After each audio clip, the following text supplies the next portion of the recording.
Minutitos para que se vayan adicionando algunas otras personas que vienen de otro taller. Esto es fisonomía criminal.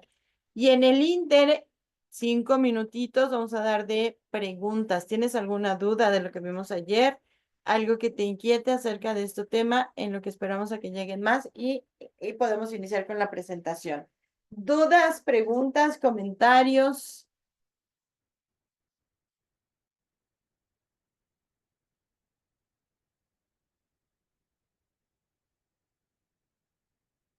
Hola Luis, buenas tardes. No sé quién más tenga micrófonos abiertos, Rosy.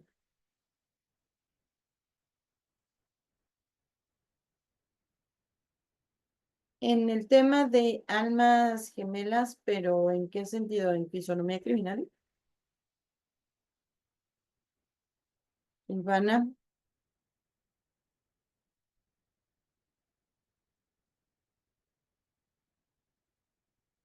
pero no como almas gemelas, es un principio físico. Después de convivir con una persona más de 10 años, se van a empezar a parecer, no todos, pero hay algunos que sí tienden a tener rasgos parecidos.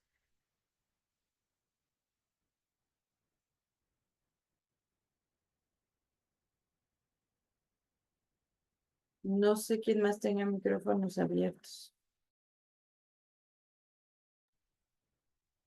Mm,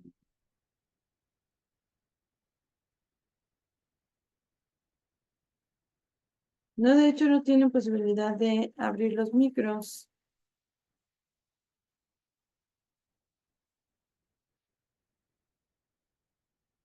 María dice, yo escucho claro sin ruido. ¿Todos oyen como ruido? O, entonces no. Entonces, si no soy yo, eres tú.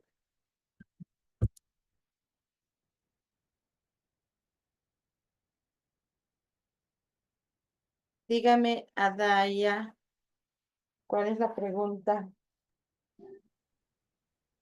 Bueno, muy buenas tardes, doctora.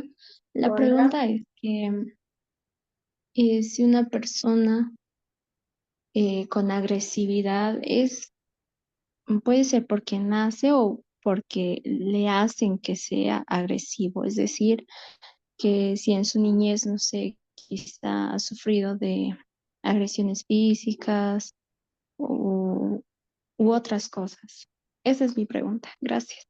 Gracias, Adaya. Bueno, en la clase de ayer yo les comentaba que todavía no se ha llegado a una definición específica en cuanto a que si el criminal o la persona agresiva nace o se hace. Todavía no se ha determinado porque se siguen haciendo estudios y hay muchos casos que se han revisado y en muchos tiene que ver el contexto de la familia. Sí, puede ser que tú tengas todas las tendencias, pero la forma en que vives en el contexto familiar es muy importante, representativo de qué puede pasar. Porque en una familia donde se golpea a la madre o se golpea al padre, eso se vuelve una normalidad. Es como normal que eso pase en esas familias y se transfiere esa información como una memoria de algo que casi, casi no tiene forma de no suceder. Entonces, hay las dos partes. Hay quienes ya traen cierta información. Yo, por ejemplo, sigo mucho a los hijos de criminales o de asesinos seriales porque sí quiero ver cuál es como su evolución, o sea, saber si hay información que de este tipo de la violencia que se transfiere a través de la sangre o de los genes. Sabemos que se transfiere mucha información y yo además que trabajo mucho la parte de las constelaciones sistémicas o todo lo que son los sistemas en las organizaciones, me interesa saber cómo, hasta dónde se puede estar transfiriendo parte de esta información. Una definición clara, Adaya, que te puede decir, nacen, no, siempre se hacen, no la hay. Hay personas que nacen con ciertas características normales. Digamos que por ahí hay muchos datos acerca de que todos nacemos inocentes, todos nacemos amorosos, compasivos, con una serie de cualidades y muchas veces el sistema, tu contexto, te puede cambiar y puede convertirse en otra cosa. Entonces, tiene mucho que ver el contexto.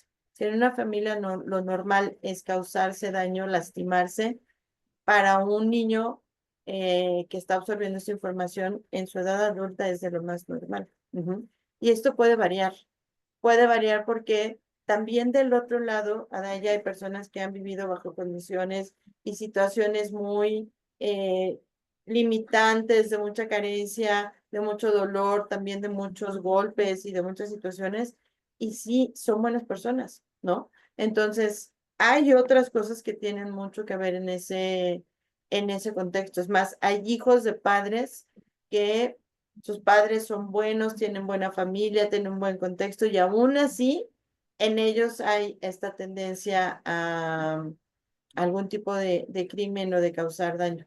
Entonces, por diferentes estudios que además aquí van a ver, todavía no se ha llegado a una conclusión, porque más que llegar a una conclusión es abrir la posibilidad que algunos nacen y otros se hacen en el camino. Desde mi muy particular punto de vista sería esa mi respuesta. Algunos nacen con cierta tendencia, que puede ser que la desarrollen o no, y otros se van haciendo en el camino. Ujú. Muchas Gracias. gracias, doctora. Nada de allá. Dígame, Natalia. Bueno, es verdad que una persona reciba las medidas energizantes. No se te escucha claro, Natalia. Es verdad que las medidas energizantes pueden volver a la persona agresiva.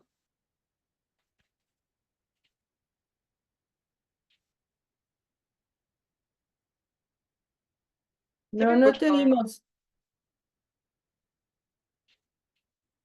Es verdad que las bebidas energizantes generan la agresividad en una persona. Si quieres escribirlo, aquí lo veo porque se te distorsiona a la vez. Nada más alcanzo a oírte, es verdad que los bebés, ahí ya no oigo más.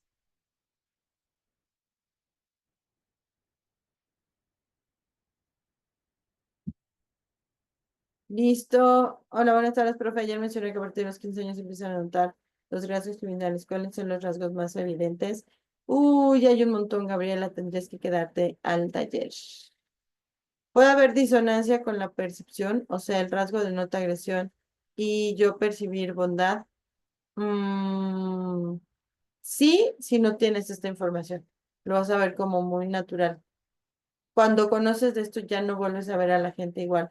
Algo que yo les digo en lenguaje no verbal y detección de mentiras, psicología facial y fisonomía criminal, es que no volvemos a ver a las personas de la misma forma. Ujú. Cambia mucho lo que nosotros podemos estar viendo que antes no veíamos, que antes no podíamos notar y empezamos a distinguirlo. Las bebidas energizantes vuelven agresiva a la persona, no, Natalia. Las bebidas energizantes lo que pasa es que aportan ciertos químicos que hacen que se destapen ciertos rasgos de la personalidad. Pero como puede haber eso con bebidas energizantes, es lo mismo que puede pasar con el alcohol, que se destapa ciertas inhibiciones, ciertos rasgos de personalidad que antes no dejaba mostrar la persona. Profe, lo que uno conoce, uno puede conocer en la grafología y en el análisis firme tiene coherencia con la fisonomía criminal, sí, y mucho más con el rostro. Ajá. Mucho de lo que se ve en grafología de las formas básicas, ganchos, arpones, redondeces, ángulos, líneas, lo puedes ver replicado en el rostro, eso te puede decir que sí pasa. Ujú. Esta es la segunda clase, Verónica. Bueno, ya que llegaron más, vamos a empezar con ver parte de la presentación.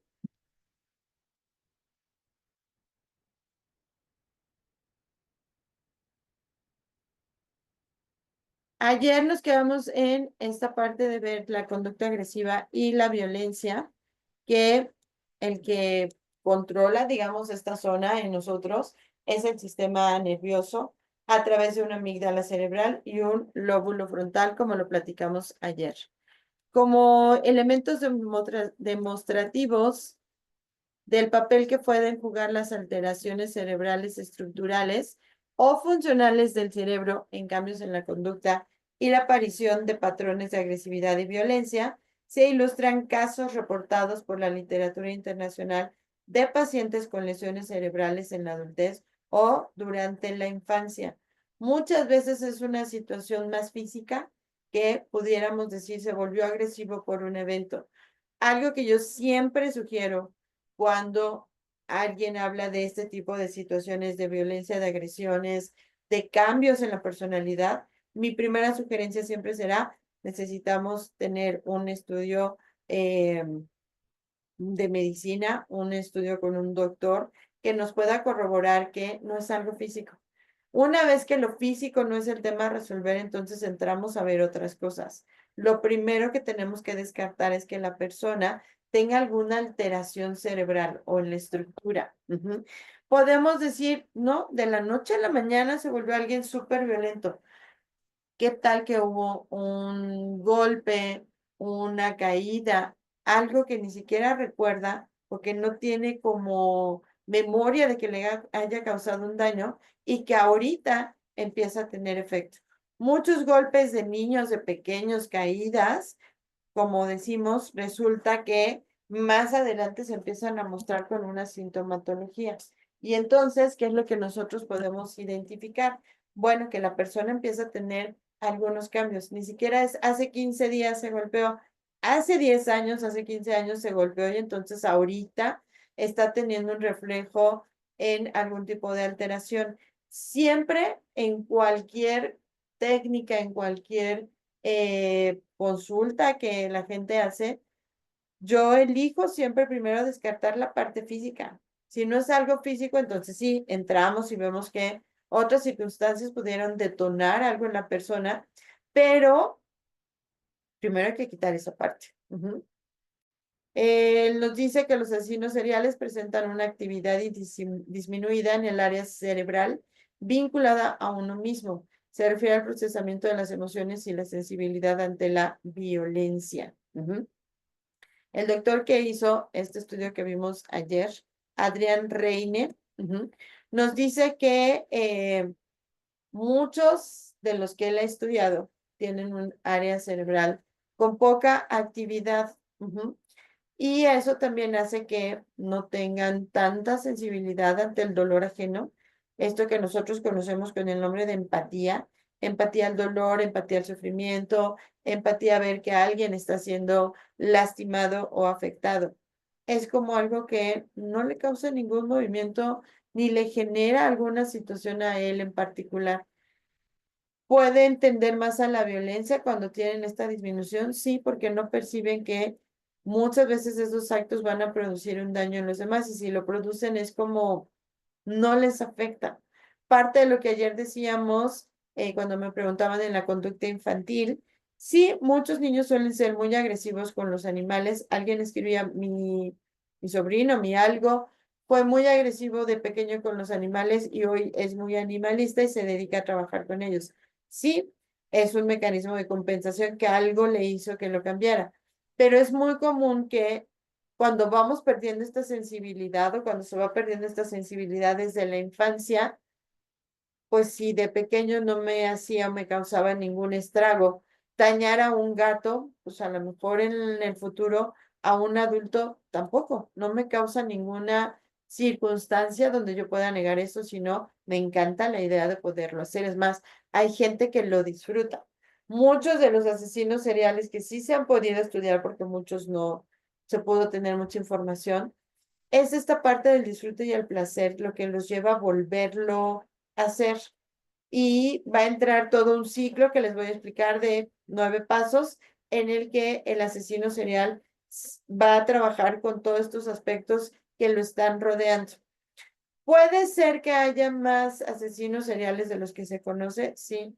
Puede ser que haya mucho más personas que dañan a otros y que no se han considerado públicos sus actos. Sí, también, ¿no? Ayer yo les decía, es más común que viva un psicópata a tu lado, que conozcas a uno en un transporte público, en la calle, de lo que te imaginas. A veces pensamos que la gente normal con estos síntomas tiene que estar o debería de estar en un espacio, pero hay unos que son absolutamente funcionales y que pueden estar al otro lado de la calle, al otro lado de la puerta de tu casa y no los identificamos. Ujú.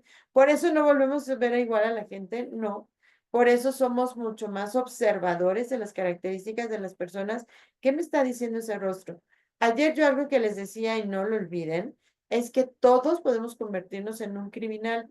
Todos. Así seas la persona más buena del mundo, un angelito con alas. Si alguien daña a alguien cercano a ti, no sabes en lo que te puedes convertir. Ajá. No sabes el monstruo que se puede desatar cuando alguien percibe que algo o alguien vulnerable cercano está siendo dañado. Ujú. No lo sabemos, ¿ok? Respecto a este estudio, también el funcionamiento pobre de la corteza prefrontal, es decir, que no tiene mucha actividad, que es el área que regula y controla el comportamiento, pero esto se refiere a los asesinos impulsivos. Ajá. Vamos a ver que de hecho puede haber algunos que son mucho más medidos, mucho más calculadores en su forma de actuar y en cómo están haciendo las cosas en todos los términos. Hay algunos que de hecho se les considera mucho más organizados, mucho más prolijos en sus actos y otros que son como más desechurados, como de hacer las cosas muy solo por satisfacer esta necesidad que tienen, que en muchos casos, no en todos, en muchos casos está ligado a un placer sexual, no en todos, pero en muchos es lo que nosotros podemos ver. Entonces, aquí cuando hay poca actividad en la corteza prefrontal, vamos a ver que la persona puede ser más impulsiva. ¿Puede llegar hasta el caso de ser un asesino? Sí, pero puede ser alguien que solamente lo veamos como muy impulsivo, como que de repente reacciona muy agresivo, como que de repente tiende a dar respuestas físicas, verbales o psicológicas a nosotros que sabe que pueden causar un daño y sin embargo lo sigue haciendo. Y muchas veces no solo se estudia el comportamiento de ellos, sino de los que hay alrededor, porque muchas de las personas que están junto a ellos dicen, ay, no, es que yo lo hice enojar. Yo hice que se pusiera de esa manera y no es que sea tan agresivo ni tan violento, pero yo lo provoqué. ¿Dónde nos salimos de el lugar de seguridad de nosotros para brindarle el espacio de, no te preocupes, yo soy la provocadora de que tú llegues a esos niveles? Cuando no logramos ver que eso es algo que la persona está desarrollando, que a lo mejor es el inicio de algo que mañana se va a convertir en algo peor. Los únicos dañados son los que están alrededor. Ujú. Los asesinos fríos y metódicos tienen un funcionamiento alto en la corteza prefrontal, pero bajo en una parte del cerebro más compleja que es el complejo amigdalino, ujú, que es el centro de las emociones. Nuestro cerebro eh, emocional, que también es la amígdala como la conocemos, prácticamente es el que administra, gestiona toda la parte de empatía, emociones, sensaciones, sentimientos que podemos tener. Esa zona de nuestra cabeza es la que nos lleva. Aquí vamos a ver que las personas tienen una alta capacidad de pensamiento, de organización, pero la parte emocional la tienen como cerrada. Es como pueden dañar a alguien y estar viendo cómo se retuerce del dolor, cómo puede tener estas sensaciones de angustia y a ellos no les causa nada. Si cualquiera de nosotros, creo, ¿verdad? Creo que cualquiera de nosotros de los que estamos aquí, viéramos a alguien que está sufriendo dolor, a lo mejor trataríamos de auxiliar o trataríamos de hacer algo por esa persona. En este caso, no, porque no tienen esta empatía, no tienen desarrollada la conciencia, el remordimiento, la culpa, que es lo que muchas veces evita que nosotros cometamos algún acto. Es que, ¿no? O sea, si de por sí, sin querer, lastimas a alguien, le pegas con algo, te distrajiste en algún momento y terminaste lastimando a alguien, ¿cómo te sientes? La culpa, yo podría decir que es uno de los mayores frenos para que las personas no se vuelvan personalidades agresivas, violentas, que ejecuten los actos que están pensando. A lo mejor en la cabeza, si has pensado, uy, ojalá le pasara algo a esta persona, pero no es que te veas haciéndole tú algo. A lo mejor en medio de tu enojo, de tu coraje, de esa ira tan grande que estás sintiendo, puedes pensar o desear que algo le pasara. Pero eso es muy diferente a pensar, uy, me encantaría matarlo. ¿Ok? ¿Hasta dónde llegamos con esa circunstancia? ¿Hasta dónde podemos nosotros entrar de verdad? Y quien no nos deja avanzar es realmente esta amígdala, estas emociones de, no, bueno, o sea, tú cometes un acto así y solito de la situación del dolor, de la pena de haberlo hecho, podrías acabar contigo. Ujú. Esta amígdala es 18% más pequeña de lo normal, de lo que una persona normal podría tener. También nos dice que presentan una frecuencia cardíaca baja en reposo, lo cual les proporciona menor temor a las consecuencias y ser más violentos aceptando el riesgo físico. ¿Esto solo aplica a los asesinos seriales? No. Este es un estudio que este doctor hizo aplicado a asesinos seriales, pero en general a todo aquel que eh, está enfocado o está alineado con cometer crímenes, necesita tener estas características para robarle a alguien un bien, para quitarle a alguien una herencia, para golpear a alguien, no necesariamente asesinándolo, para violar a alguien que tampoco es matarlo físicamente, sí emocionalmente en muchos casos, pero se necesita esto. Ajá. Una persona que le duele lo que a otro le duele, podríamos decir que está incapacitado para hacer daño, que no quiere decir que si le buscas, sí salga su monstruo y entonces se manifieste, pero de entrada no sería alguien que estaría buscando causarle daño a alguien más. Sí, lo que nosotros tenemos que ver es cómo todo eso juega en los procesos que nosotros estamos viviendo en relación a esas cosas. ¿Qué es lo que actualmente podemos ver? Por la sensibilidad de dañar a otros cada vez es menor. Cada vez es como en bien de mis intereses. Antes se hablaba de en bien de la humanidad, hoy por hoy es en bien de mis intereses. Prefiero que se haga esto o hacer aquello. ¿Dónde nos estamos olvidando que los otros también están jugando el mismo juego? Están en el mismo lugar que nosotros, están viviendo también estas situaciones. Nos dice que también presentan esta frecuencia baja, lo que los hace ser más calmos, lo que hace que no se alteren con facilidad, porque ¿qué pasa si a ti te dicen que, voy a algo sencillo, que tienes que mentir? ¿Cómo te sientes? Es como de, no, o sea, me van a cachar porque yo no sé mentir, no es que siempre que he intentado hacerlo, la gente se da cuenta. Y solo por mentir, imagínate, es ir algo más allá. La vida es más aburrida para la gente con un ritmo cardíaco bajo, por lo que salen a la búsqueda de emociones y ansían estimulaciones intensas. La predisposición y el entorno exacerba esos elementos.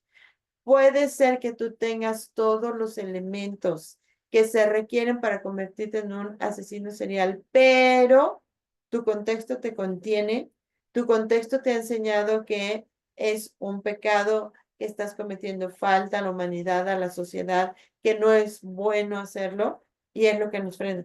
Pero que cualquiera de nosotros con una amígdala disminuida podría hacerlo, podría hacerlo. Ajá. Tendríamos que hacernos estudios, sí. En general es algo que nosotros podemos percibir. Antes de entrar a todo este estudio, dígame, Carla, ¿cuál es su pregunta?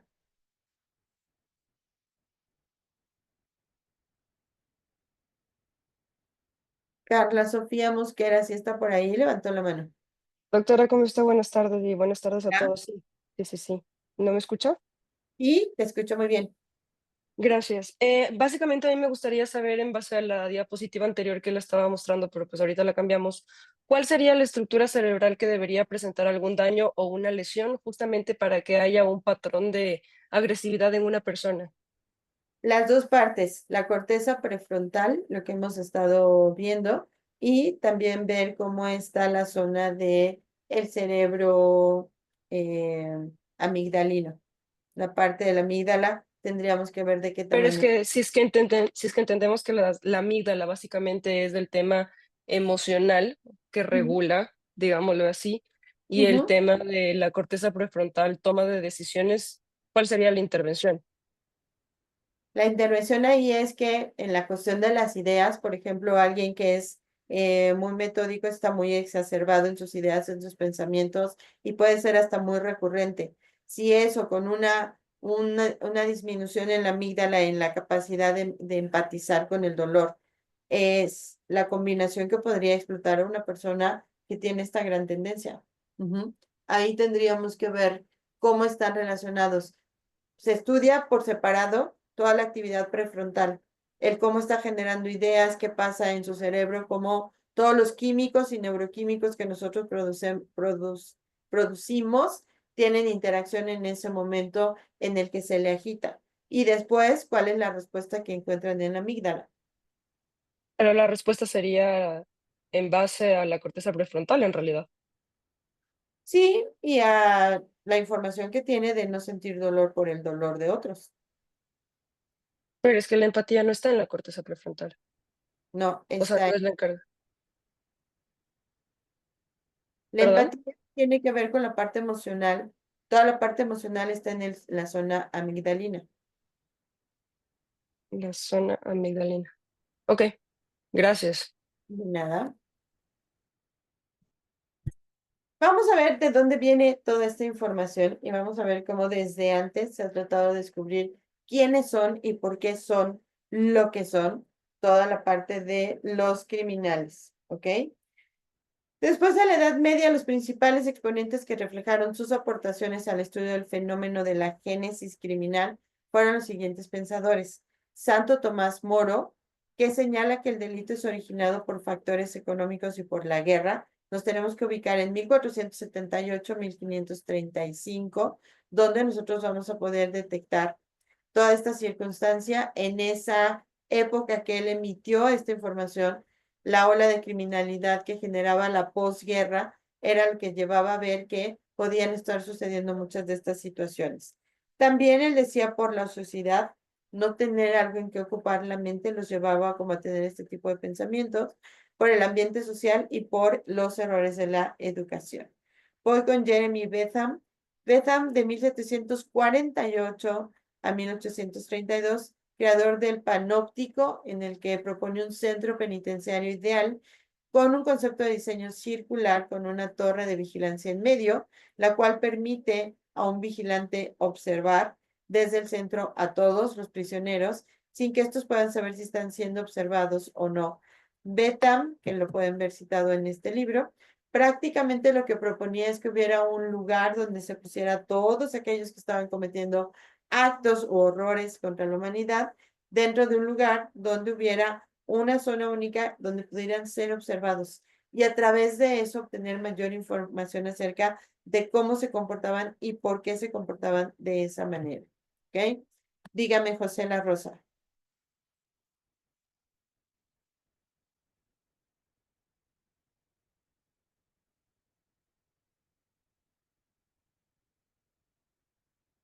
Buenas tardes, Miriam. Una consulta. ¿Las personas que son cazadoras tienen tendencias criminales? En cierta parte sí. Porque Y dentro de todo eso, es que es además la forma, José. Una de las cosas que nos muestran los estudios es que tú puedes cazar por diferentes razones, por alimentarte, por diversión, por una serie de cosas que van a estar alrededor de qué lo motiva. La primera pregunta sería es qué motiva a que hagan este tipo de cosas y la forma en que lo realizan. deporte. Por lo que entiendo, hay personas que tienen ciertos protocolos para realizarlo y otros que, pues puede ser una carnicería como tal y puede ser desde un lugar que no tenga ningún sentido. La forma en que lo hacen, el cómo y por qué lo hacen, es lo que nos puede denotar qué es lo que hay detrás de esa información. Los que practicamos este deporte, tenemos protocolos completamente Ujú. que los realizamos tal cual, ¿no? Por eso, Antes era como pero bien visto la cacería y había periodos y había una serie de cosas. Hoy por hoy, la protección animal y la escasez ya de algunas especies ya empieza a verlo diferente. Antes tenía otro tratamiento. Hoy cualquiera que lo hace tiene que tener bajo ciertas reglas, porque no es lo mismo salir a cazar una especie en determinadas condiciones que matar animales en la calle, por ejemplo. no, lógicamente no, hay todo un protocolo y hay Ujú. un porqué, ¿no? Y hay un sustento, ¿no? Hay un sustento porque cuando hay muchos animales, también hay otro deterioro a la ecología, ¿no? Entonces todo está Ajá. estudiado. Para los que tenemos protocolos, sí, pero mi pregunta era sobre esto, sobre el tema, ¿no? Si existe algo de criminal. Si somos puristas, José, cualquiera que está dispuesto a quitarle la vida a otro, podríamos decir que sí. Ujú. Bajo qué lineamientos los hacen es diferente. Pero cuando estás dispuesto a quitarle la vida a algo o a alguien, podríamos ya considerarlo como un crimen. Por ejemplo, la liebre europea es una plaga, ¿no? En todo el mundo. Y se caza en todo momento, en cuando puedas, ¿no? Porque es una caza y perjudica necesariamente a toda la ecología, ¿no? Sí, Entonces, pero aún hay dentro de motivos por los eso, cuales puede haber personas que no se atrevan a matar. no son cazadores, pues, ¿no? O sea, Exacto. lógicamente. Y entonces un cazador Exacto. debe estar dispuesto a matar, ¿estás de acuerdo? Ese es el deporte, lógicamente. Para eso Entonces, somos ahí sí tiene que cazadores. tener esta parte. A lo mejor, aunque a mí me dijeras, es que es una especie que se está comiendo todo su ecosistema, ok, pero yo no podría hacerlo. Ujú. Entonces, O sea, también hay que tenemos tener el ciertas. temple, el carácter y la personalidad para poder hacer esas cosas. Entonces, por eso te digo, si fuera purista, la respuesta sería sí. Cualquiera que esté dispuesto a tomar la vida de un animal o de una persona, ¿podríamos considerarlo en este rubro? Sí. Bueno, los que benefician al ganado que nos comemos, entonces también estarían dentro de, Por porque eso ellos te nos digo, matan y los matan de una exacto, manera pero más cruel tiene que todavía, haber, ¿no? ajá, y tiene que haber una persona dispuesta a hacerla, a hacerlo. A lo mejor muchos de Así los que es. estamos en este grupo decimos, sí, sí me lo como, ujú, pero para eso hay una persona que tiene la personalidad, suficiente carácter para esto, para poder matar una vaca, ¿no? También para eso se requiere cierto tipo de características. Pero la pregunta era, básicamente, todas estas personas, cazadores o los que benefician ganado para comer, Ujú. ¿tenemos esa tendencia? ¿Somos criminales? ¿Somos personas ¿Te gusta con hacerlo? esas tendencias? ¿Perdón? ¿Te gusta hacerlo? Como deporte, sí. Ok, entonces sí. Sí, ok. Era lo que yo decía Ese- hace rato. Pueden encontrar hasta cierto placer bajo ciertas condiciones. Entonces sí, claro que sí. Esa era mi pregunta, gracias. De nada. Linux Plata.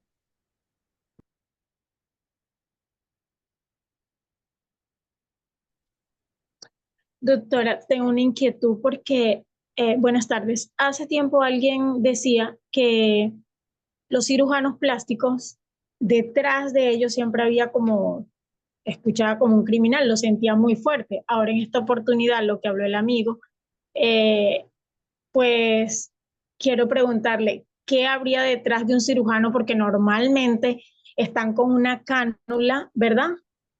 Succionando, están cortando cuando van a colocar prótesis o cuando van a hacer algún tratamiento estético.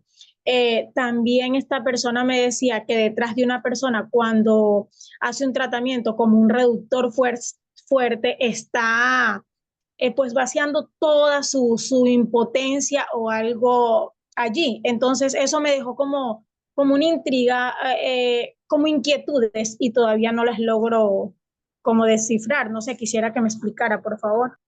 Ok, yo desde mi punto de vista no lo creo así, porque una de las cosas que los médicos tienen que pasar o es parte de sus principios es la preservación de la vida. Entonces, un tratamiento estético no está buscando acabar con la vida de alguien. Entonces, si nosotros nos limitamos al concepto de que es quitarle o arrebatarle la vida a un animal o una persona, pues no se estaría cumpliendo eso. No sé si se refiere a que se requiere de cierto carácter, de cierto temple, como para abrir una piel, manipular órganos, hacer este tipo de cosas. Sí creo que tampoco es para todos. Hay personas que ven sangre y se desmayan o tienen algunos efectos. Sí también creo que requieres de ciertas características para poder hacerlo y hacerlo bien, pero la intención básica o primordial no es acabar con la vida. Y cuando en la idea principal, por las razones que sean, por un deporte, por beneficio de la ecología, de lo que sea acabar con la vida de algo, sí lo consideraría dentro de esto. En el caso que tú me expones, no. Se apagó tu micro, Lini. Ay, ok, doctora. Entonces, esta persona me decía que también cuando dan un masaje con mucha fuerza, también hay algo detrás de esa persona como que es, y yo pienso que no, porque hay profesiones, ¿verdad? O sea, el cirujano está trabajando para sí, moldear el cuerpo, pero dice, bueno, pero está drenando algo ahí. No lo vería así, por eso es mi inquietud, ¿no? Y quedé con... Pues te digo que no. De hecho, hasta un masaje intenso, yo te diría que tiene mucho más que ver con la forma en que a lo mejor a él le han pasado estas cosas o a esta persona le han pasado, porque no, o sea, realmente un masajista pues también tiene la intención de un bienestar. Inicialmente es como estar al servicio de alguien para proporcionarle un bienestar, aunque sea a través de un masaje que sea muy duro. Hay algunos masajes que trabajan en la liberación de emociones tocando ciertas partes del cuerpo y sí, la gente llora, sufre, hay mucha salida de todo lo que tiene guardado, pero ni aún en esos casos donde la gente está sacando y liberando y el otro está tocando esos puntos para que suceda, lo vería como una forma de agresión. No, para mí sería como distinto. ¿Ok? Ginny, se apagó tu micro, no sé si me escuchaste. Sí, escuché. Gracias, doctora, gracias. Bueno, otros pensadores que hablaron acerca de este tema, por supuesto que esta es la parte más, un poco más pesada, poder hablar de la historia de todo esto, ya que empezamos a ver rasgos y casos y todo, es mucho más sencillo ver toda esta información. Montesquieu decía que distingue 4 clases de crímenes. Ubiquémonos en estos años entre 1689 y 1755. A, los que ofenden a la religión; B, los que ofenden a las costumbres; C, los de la tranquilidad; y D, la seguridad de los ciudadanos. Él solo veía que se podían cometer este tipo de actos. Tendríamos que ver cuál sería la actualización de la información que haría Montesquieu acerca de lo que está pasando actualmente en nuestro mundo. Rousseau, de 1712 a 1778, en su creación del contrato social que se dio a conocer en 1762, manifiesta cómo se llega a imponer la ley del más fuerte y que al ceder a esta fuerza se cede por un actuar de necesidad y no de voluntad. Rousseau, ante el fenómeno de la génesis criminal, expone lo siguiente: todo malhechor, al atacar al derecho social, resulta por sus fechorías rebelde y traidor a la patria, deja de ser miembro de la misma al violar sus leyes y hasta le hace la guerra. Entonces, la conservación del Estado es incompatible con la suya y es preciso que uno de los dos perezca. Y cuando se ejecuta al culpable es más como enemigo que como ciudadano. Por lo demás, la insistencia de los suplicios es un signo de debilidad o de pereza en el gobierno. No hay hombre malo del que se pueda hacer un hombre bueno para algo. No hay derecho a hacer morir, ni siquiera por ejemplaridad, más que aquel que no se puede conservar sin peligro. Si un Estado se encuentra bien organizado, existirán pocos delincuentes. La criminalidad es la evidencia más clara de que el pacto social está mal estructurado y desorganizado por el Estado, ya que hoy en día el crimen organizado ha rebasado nuestras autoridades. Rousseau tiene la idea de que el hombre es naturalmente bueno y es la sociedad la que corrompe y pervierte en el actuar de la persona. Tomás Hobbes, de 1568 a 1679, expone una idea contraria a la de Rousseau y declara que el hombre es el lobo del hombre y tienen la guerra en contra de todos. Entre los primeros que se dedicaron a relacionar las características corporales y faciales del cuerpo tenemos a Lombroso, y aquí nosotros vamos a ver diferentes estudios que él emitió acerca de todos estos temas del crimen. Lombroso, una de las cosas a las que se encontró en términos de sus estudios es que en esa época, pues no es que le pudieran ceder ciertos cuerpos o existieran los rayos X. Él desarrolló una técnica que se llama frenología, que era esto de medir los cráneos de los criminales y encontrar similitudes. Él obviamente trabajó con lo que había y por eso su teoría tuvo tantas personas en contra. Hoy en día existe un museo de sus trabajos en la ciudad de Turín, donde se exponen muchos de estos cráneos y los trabajos que él hacía. ¿Con qué trabajaba? Pues evidentemente con criminales que al morir nadie reclamaba, o criminales que morían dentro de prisión y que tenían la oportunidad, no sabemos cómo, de accesar a esos cuerpos y empezar a sacar mediciones. Solo lo hacía con criminales fallecidos y al no existir todavía los rayos X, pues ¿qué tenían que hacer? Abrirlos, sacar mediciones, encontrar similitudes, y él trabajaba con todos estos han sido asesinos, entonces vamos a medir los cráneos de todos los asesinos a ver si encontramos algo que nos muestre por qué se convirtieron en asesinos, o los que eran ladrones, o los que hacían actos específicos. Entonces, él encontró mucha resistencia. Sin embargo, desde la primera vez que yo leí parte de su trabajo, decía, esto tiene que ver mucho con la morfopsicología actual. Muchas de las características que él distinguió en algún tipo de criminales siguen vigentes. A lo que voy es, mucho de su trabajo era correcto, sin embargo, la forma en que tuvo que hacerlo era lo que para esa época, para ese momento en la sociedad era terrorífico lo que tenía que hacer. ¿Quién en esos años trabajaba con cadáveres?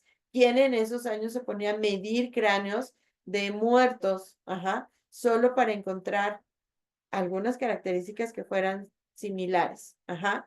Aquí lo que nosotros vamos a ver es parte del trabajo que él hizo.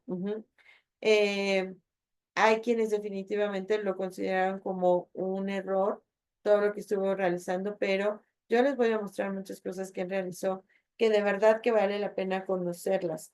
A muchas personas en la carrera de criminalística, criminología, a los abogados, se les comparte parte del trabajo que hizo Lombroso porque hizo cosas interesantes.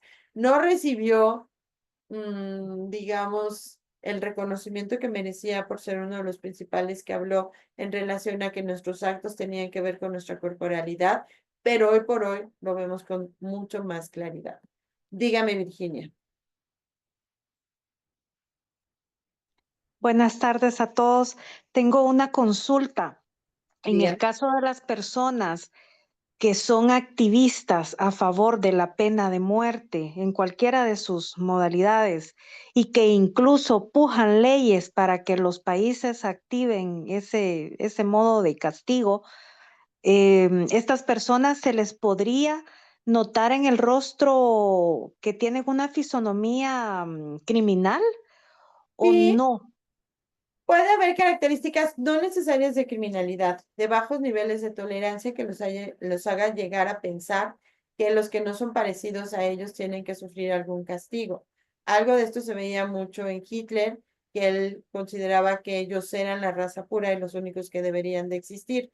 Más que ver esto de ser criminales porque quieren acabar con los otros, muchas veces tiene que ver con lo que mencionas, una causa social, una ideología, una forma de pensar. En Estados Unidos existen grupos que se llaman cabezas rapadas, que tienen esta tendencia o la supremacía blanca que existe en términos de que todo lo que no es igual a ellos debería de ser exterminado. Entonces, tiene que haber características no necesariamente de un criminal o de un asesino, sino de bajos niveles de tolerancia. Eso es lo primero que existe porque lo que no es como yo es algo que no debería de existir. Y ahí lo que debe existir es la tolerancia a todo es permisible. Entonces, no hay en específico algo que podamos notar así, pero sí un conjunto de rasgos que sí son similares, Virginia. Sí se pueden ver ciertas características que nos van a dar tendencias a ese tipo de ideas o pensamiento. Bueno, gracias. De nada, querida. Ok, entonces, ¿qué horas son? 2 minutitos. Lombroso dijo que las causas de la criminalidad son de acuerdo con la forma, causas físicas y causas biológicas. Un aspecto particularmente difundido de la obra de Lombroso es la concepción del delito como resultado de tendencias innatas y de orden genético, observables en ciertos rasgos físicos o fisonómicos de los delincuentes habituales, asimetrías craneales, determinadas formas de mandíbula, orejas, arcos superciliares, etc. Equivocado no estaba. Mucho de lo que nosotros vamos a ver aquí es esto que él mismo está diciendo. Sin embargo, en sus obras se mencionaron también como factores criminógenos el clima, la orografía, el grado de civilización, la densidad de población, la alimentación, el alcoholismo, la instrucción, la posición económica y hasta la religión. ¿Cuántos crímenes por ideología no suceden a diario en nuestro mundo? Entonces, ¿hay mucho de real y de cierto en los estudios que él hizo? Sí.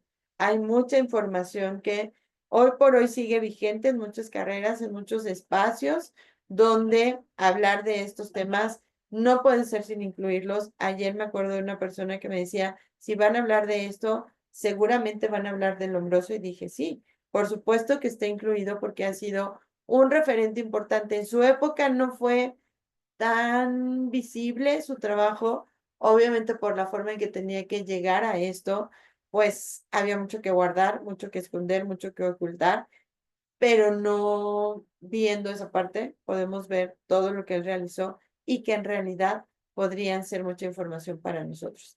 Dígame, Pez.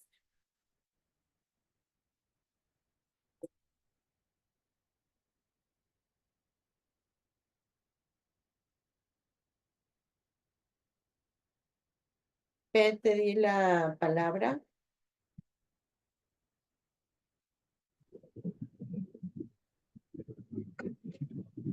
Muy buenas tardes. Hola. Tengo una pregunta donde usted habló sobre la densidad de población. Yo hace muchos años me vi una serie que se llamaba Lie to Me, Miénteme, y hablaba en un capítulo circunstancial sobre ese tema. Hablaba algo de que la gran densidad de población es una incidencia para desencadenar una tendencia violenta.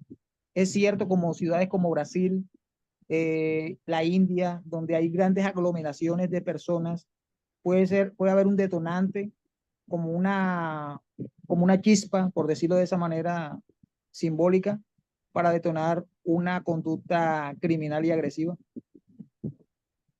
¿Pregunta? Sí, Sí, es real. Ajá. De hecho, algo que te puedo decir de esa serie fue uno de las personas que asesoraron todo lo que se producía ahí es Paul Ekman, que es un especialista en las emociones, en las micro y en las macro expresiones del rostro, y mucha de la información que hay es real. Había tanto de realidad de lo que mostraba la serie que solo por eso hubo 2 temporadas y después la quitaron, pero porque sí generaba mucha información que era verídica. Pero sí, de hecho, la forma en que se concentra la población, si son zonas de frío, de calor, todo es parte de los estudios que se realizan para determinar cuáles podrían considerarse como zonas más calientes o de mayor agresividad en los países, en las ciudades, en los diferentes lugares, por la concentración. Todo eso lleva a una elevación, a elevar, ¿cómo lo digo? es que decir, elevar los niveles de tolerancia, pero de intolerancia. Pero en sí lo que nos muestran es que hay menos tolerancia, ajá, por la aglomeración y el poco espacio vital que pueden tener las personas. ¿Ok? ¿Dudas o preguntas? ¿Te resolví, Pet? Sí, sí, claro. Y hay otra pregunta que tengo sobre, bueno, ya hablamos sobre la densidad de población, que también incide el clima, sobre Ujú, todo países tropicales. Yo soy de ajá, Barranquilla, Colombia. Yo ujú. vivo en la parte norte de Colombia, que es bastante calurosa, y las personas son muy dadas a ser muy explosivas cuando se les dice algo. En cambio, países que son fríos como Chile, Finlandia, las personas son un poquito más pasivas. Eso también incide en la parte de clima, ¿cierto? ¿Cierto? Así es, afirmativo. Ah, ok. Muchas gracias. A ti, Pet, ¿ok? Bueno, pues gracias por hoy. Mañana vamos a continuar, vamos a ver los trabajos del Lombroso, de las tarjetas iniciales con las que se trabajaron todas estas mediciones antropométricas que podrían dar ciertas características. Yo les agradezco estar aquí. Los espero mañana. La acción está por comenzar.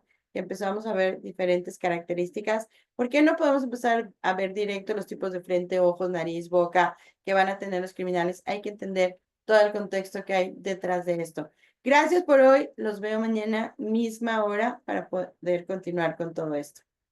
Ahorita los dejo con la información. No se vayan para que escuchen todo lo que tienen que saber acerca de esta formación. Bye.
Hola, ¿siento a alguien de la CIL?